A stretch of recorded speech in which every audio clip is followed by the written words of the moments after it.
सुधांशु त्रिवेदी जी सांसद हमारे साथ मौजूद हैं और ये कह रहे थे अभी समाजवादी पार्टी केवल एक जात की पार्टी, जिसको एक जात के लोगों के अलावा कुछ दिखता नहीं, और एक जात भी नहीं, केवल एक परिवार के अलावा कुछ दिखता नहीं, ऐसी पार्टी कम से कम दूसरों पर, पिछड़ों के लिए, गरीबों, दलितों के लिए काम ना करने का आरोप ना लगाए तो बेहतर है।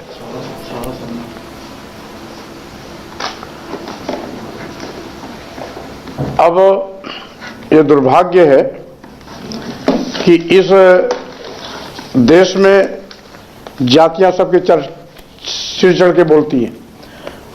अगर मुट्ठी भर लोग, उस परिवार में कोई नेता होता है तो राष्ट्रीय नेता बन जाता है। दलित और पिछड़े समाज में नेता होता है कोई तो उसको जात के नेता में ये लोग बांध देते हैं। और यही इनकी चतुराई है कि किस चतुराई के साथ ये बड़ी सी बड़ी शक्ति को कमजोर करने के लिए उसको जाति बंधन में बांध करके समाज से दूर करने की साजिश करते हैं। और साथ ही साथ जिस वर्ग की संरक्षण करती है भारतीय जनता पार्टी, वो अगर गांव और ब्लॉक में भी पैदा होता है तो प्रदेश और देश का और सर्व समाज का नेता माना जाता है। आखिर जो उत्तर प्रदेश का मुख्यमंत्री रह लेता है वो एक जात का नेता कैसे होगा? जो देश का प्रधानमंत्री हो जाता है वो एक जात का नेता कैसे होगा?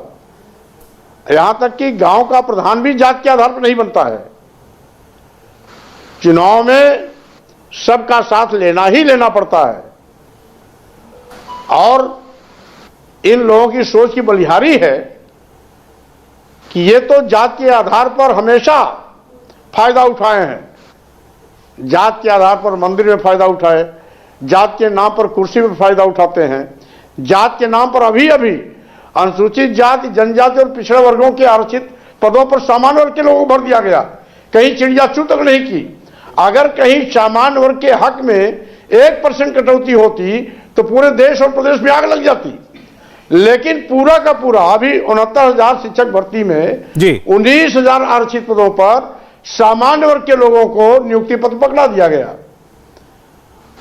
और साथ ही पिछड़ा वर्ग आयोग भारत सरकार ने लोगों के प्रतिवेदन पर अपनी टिप्पणी करते हुए उत्तर प्रदेश सरकार को लिखित रूप से आग्रह किया कि चूंकि आरक्षित पदों पर आरक्षित वर्ग से ही भरा जाना चाहिए और आप योग्यता होने के बावजूद भी उन आरक्षित पदों पर सामान्य वर्ग के लोगों की भर्ती कर दी। इन्होंने उस पद पर एक स्क्रूटनी कमेटी बैठाई और साथ ही साथ ये कहा कि नहीं 19,000 पर आरक्षित पद पर सामान्य लोगों की भर्ती नहीं हुई, 6,000 पद पर भर्ती हुई है जी। यानी स्वीकारा, भले उसकी संख्या घटा के 6,000 कर दिया, ठीक है। स्वीकारने के बाद भी कहा कि हम आरक्षित पदों पर इनकी नियुक्ति करेंगे आरक्षित वर्ग के लोगों का। कहा तो, लेकिन किया नहीं। ठीक है मौर्य साहब, मैं एक बार जरा आपके आरोप, अभी आपने जितनी बात कही, एक रिएक्शन मैं उनका लेना चाहता हूं सुधांशु जी का। पहले आप ये कह रहे थे कि कोई पिछड़े वर्ग का कोई नेता होगा तो केवल पिछड़ों का ही नेता रह जाएगा, एक जाति का नेता रह जाएगा, उसको कभी बड़ा नेता नहीं बनने दिया जाएगा। लेकिन अगर कोई अगड़ों का नेता होगा या भारतीय जनता पार्टी, आपने कहा जो इनका वर्ग है जिससे इनको वोट मिलता है, उसका कोई नेता हो जाएगा तो वो सीधे राष्ट्रीय नेता बन जाएगा। सुधांशु त्रिवेदी जी देखिए, स्वामी प्रसाद जी जो बात कह रहे हैं, मैंने अभी जो सपा के सुनील जी थे उनसे कहा, मैं उनको रिपीट करता हूं। स्वामी जी, हमने हिंदी हार्टलैंड में उत्तर प्रदेश और मध्य प्रदेश और बिहार में अब तक 1977 से आज तक 5 मुख्यमंत्री दिए। गिनाए देता हूं: सुंदरलाल पटवा जी, कल्याण सिंह जी, उमा भारती, बाबूलाल गौर, शिवराज सिंह चौहान। और 4 उप मुख्यमंत्री दिए: सुशील मोदी जी, वर्तमान में तारकेश्वर जी, रेणुका देवी जी और केशव मौर्य जी। 9 लोग, सबके सब अलग अलग समुदाय के। और मैं पुनः रिपीट कर दे रहा हूं, चौधरी चरण सिंह पहली बार जनसंघ के समर्थन से 1969 में बने थे, जब हमारे 97 मिले थे। राम नरेश यादव जी 77 में जनसंघ के समर्थन पे बने थे। 18 में मुलायम सिंह जी भाजपा के समर्थन पे बने थे। 57 एमएलए हमारे थे, 180 जनता दल थी उस समय बीपी सिंह जी के साथ में। मगर ये बताइए, जैसे उनके हाथ में सत्ता आई, आप बसपा में रह चुके हैं, सबसे पावरफुल डिस्ट्रिक्ट कोऑर्डिनेटर पद होता था, 70-72 डिस्ट्रिक्ट थे यूपी में, सबके सब डिस्ट्रिक्ट में एससी वर्ग हो तो कोई बात नहीं, एक ही कास्ट के डिस्ट्रिक्ट कोऑर्डिनेटर होते थे। अच्छा ये बता रही जिला पंचायत अध्यक्ष सपा के जमाने में कितने थे? 80% जिला पंचायत अध्यक्ष एक जाति के थे कि नहीं थे? बोलिए हाँ या ना। अब 20 और 80 की बात होती है तो भाई पिछड़े वर्ग में यदि किसी के पास 20% है और वो 80% के ऊपर है तो इस पर विचार करिए। और आपने आरक्षण की बात कही तो मैं आपसे दोबारा रिपीट कर दे रहा हूं, अलीगढ़ मुस्लिम यूनिवर्सिटी में दलितों पिछड़ों का आरक्षण समाप्त कर दिया गया और मुस्लिम को दे दिया गया, कोई चू नहीं बोला।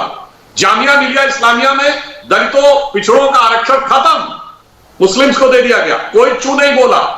कश्मीर भारत का एकमात्र राज्य था जहां पर कि आरक्षण मिलता ही नहीं था, धारा 370 तक कोई नहीं बोलता था। और स्वामी प्रसाद जी याद करिए, वाल्मीकि समुदाय के लिए यह था कि तुम्हारा बेटा पीएचडी भी कर लेगा, बेटा बेटी तो सफाई कर्मचारी ही बनेगा, यानी तुम्हारा जो जन्मना व्यवसाय वही करेगा, उसके बाद कोई चू नहीं बोलता था। जनाब ये सब हमने लड़कर ठीक करवाया है जी, ठीक। इसलिए हम कह रहे हैं कि दलितों पिछड़ों के हक में सब समुदायों को, सब वर्गों को साथ में रखकर हमने इस प्रकार का इंडिया टीवी हर वक्त हर जगह डाउनलोड करने के लिए सर्च करें India TV news Google play store या ऐप स्टोर पर।